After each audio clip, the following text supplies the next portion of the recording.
Lembaga Zakat Selangor LZS optimis dapat mengutip kutipan zakat perniagaan berjumlah RM167 juta seperti yang disasarkan untuk tahun ini. Ketua Pegawai Eksekutifnya Muhammad Sabirin Muhammad Sarbini berkata sehingga November lalu pihaknya berjaya mengutip RM116 juta. Katanya zakat perniagaan merupakan antara penyumbang utama kepada kutipan zakat di negeri Selangor di mana tahun lalu berjaya mengutip RM166 juta. Untuk zakat perniagaan disasarkan pada tahun ini dalam 167 juta untuk tahun ini lah. Tapi kami mengharapkan insyaAllah kalau dapat lebih daripada jumlah tersebutlah disasarkan.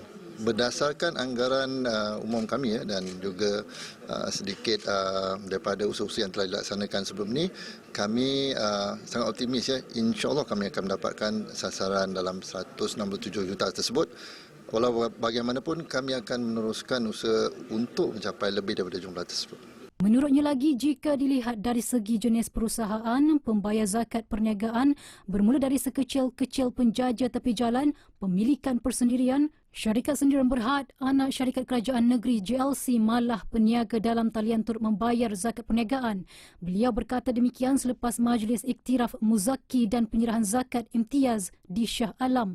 Sehingga November 2023, seramai 328,000 pengeluar zakat di negeri Selangor, termasuk mereka dari kalangan pembayar individu serta syarikat-syarikat korporat, telah menunaikan zakat dengan kutipan keseluruhan berjumlah kira-kira RM791 juta.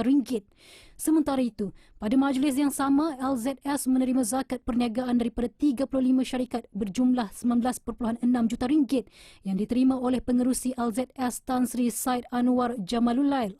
Selain itu, LZS turut menyampaikan pelbagai jenis bantuan zakat dengan jumlah keseluruhan RM51 juta.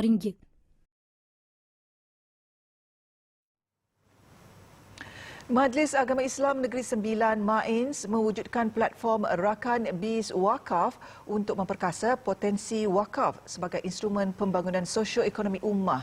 Setiausaha Mains Zainal Said berkata, platform itu juga dilihat mampu memberi impak positif kepada kutipan dan agihan dana wakaf tunai.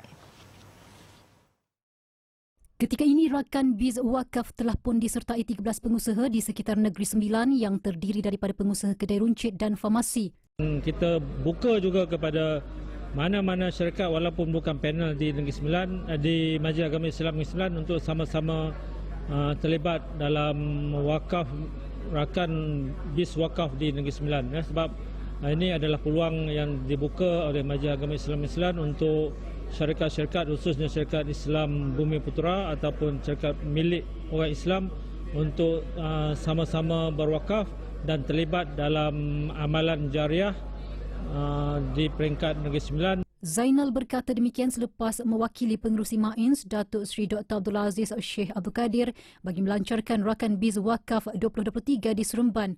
Antara pewakaf yang hadir, usahawan Mas Bukti Enterprise Muhammad Nur Ma'rum berkata penyertaan syarikatnya sebagai Rakan Biz Wakaf itu atas kepercayaannya kepada Mains dalam menguruskan harta wakaf.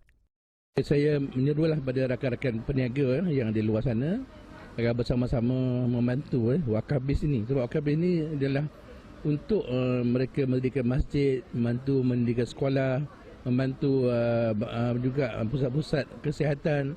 Ini insyaAllah pahala yang berpanjangan yang insyaAllah kita akan dapat. Pada majlis itu, Mains turut bertemu 9 pewakaf lain dalam kalangan pewakaf individu termasuk pewakaf bukan Islam yang telah banyak memberi sumbangan.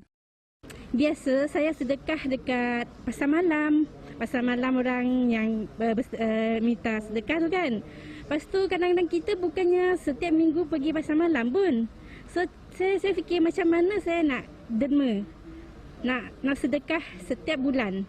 Jadi kawan saya pun cakap okey, dekat Wisma ada event Mais datang. So turun pergi tengok. So dari situ Mais terang untuk kita wakaf boleh buat potongan bulanan. Setiap bulan, jadi setiap bulan tu kita dah sedekah. Antara kelebihan berwakaf bersama Mains adalah pewakaf dapat menikmati pengecualian cukai sebanyak 10% bagi setiap sumbangan yang telah berjaya dibuat.